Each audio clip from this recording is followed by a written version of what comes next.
Good evening. Kathy Rowe here. Uh, Another segment of the Tom Prendergast story from my cousin. And I thought tonight it would be nice to talk about um, the Hunt kids. When my dad first came over from Ireland, early on, he stayed with his sister, Peg Hunt, and her husband, Jim. And she had her babies, and Dad was very happy to be part of their lives and get to know them. He loved them as they were their own. He told stories about them when they did their cutesy things like kids do.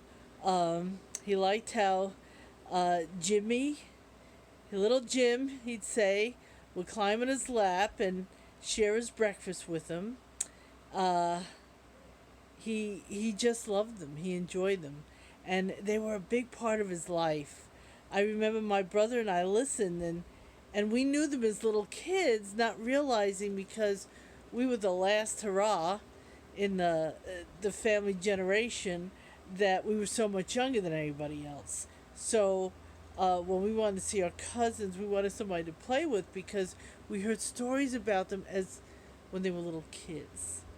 So that was fun. So it's really fun now getting to know the Hunt kids uh, when we're all older. And unlike our first example video, I did comb my hair tonight. Uh, Thank you. He, I had been inspired to want to talk to Eileen's mom.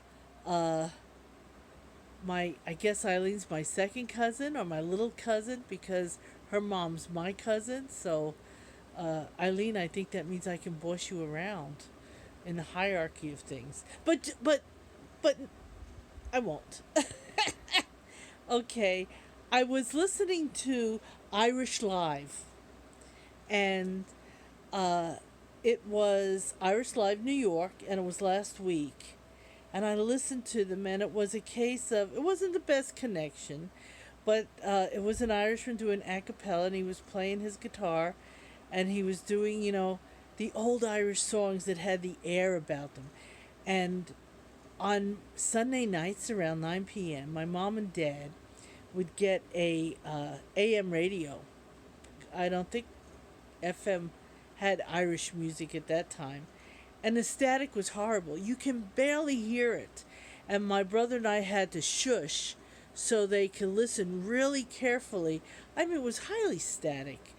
Uh, and they got such enjoyment out of that. So when I heard this guy doing his singing, I thought, golly, they would love that. I know they're watching and I know they're enjoying it. And can you imagine what they would think about streaming today? So anyway, that's when I got inspired. Oh, I gotta call Eileen because it just reminded me of home, the way it was then. Because there was in New York, there were so many of us that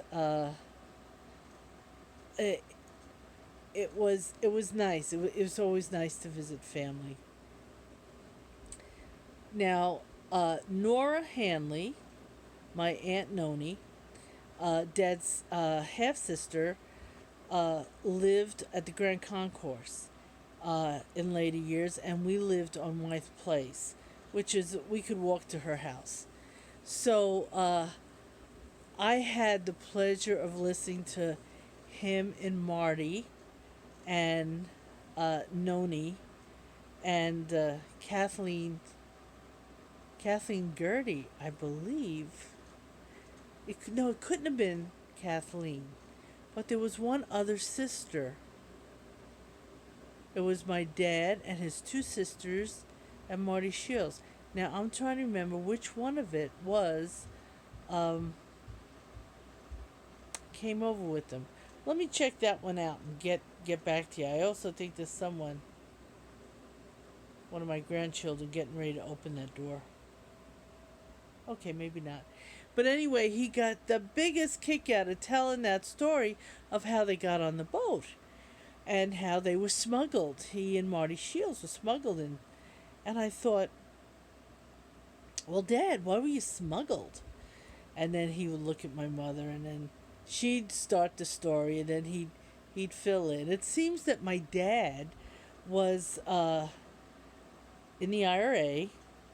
He said the IRA, not to be confused with the one of later years that came really visible in the 60s, but it was the much earlier one.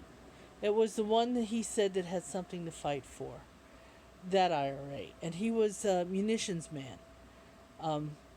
So what he did is he had all the guns and artillery. He had them set up so that he was in charge of hiding it, and he hid it in a hollowed out tree.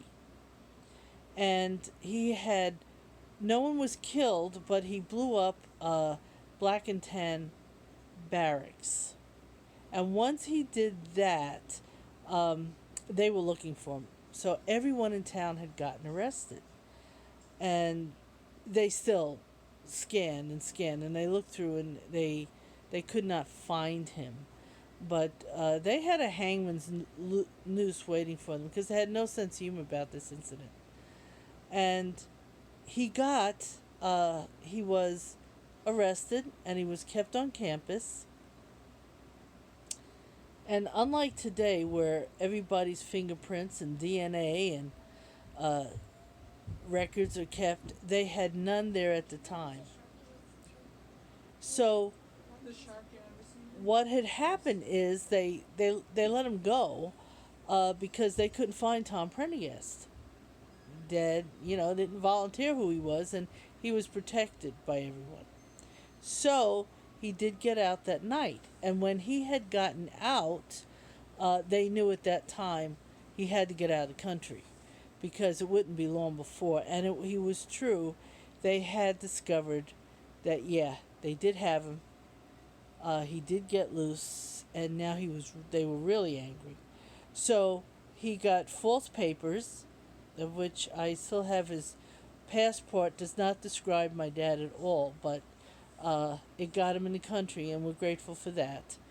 And they did a search all over, but they had already got him and Marty out of Ireland, and Noni was there with him, and it must have been the other sisters. And now, for some reason, I can't remember who that was. I wanted to say it was Kathleen Gertie, but maybe I'm wrong. So, I made yakisoba, and I want to know if you want some.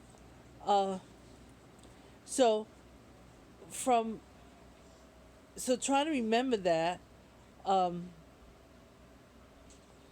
maybe you guys can help me find that one out. Which sister was it that went with Noni? That did that. But he often talked about the story that the girls hid their papers down in their blouses, and he got such a kick out. They did that, and he and Marty slept under the bed, and I can't even imagine there being under the bed on those old boats. But I don't know. But once he got here, amnesty was offered, and it was settled. The war had ended. They went with Free State. Dad did not agree with the decisions they make, but he said, I was a soldier in a war. That part was not my job to make that decision.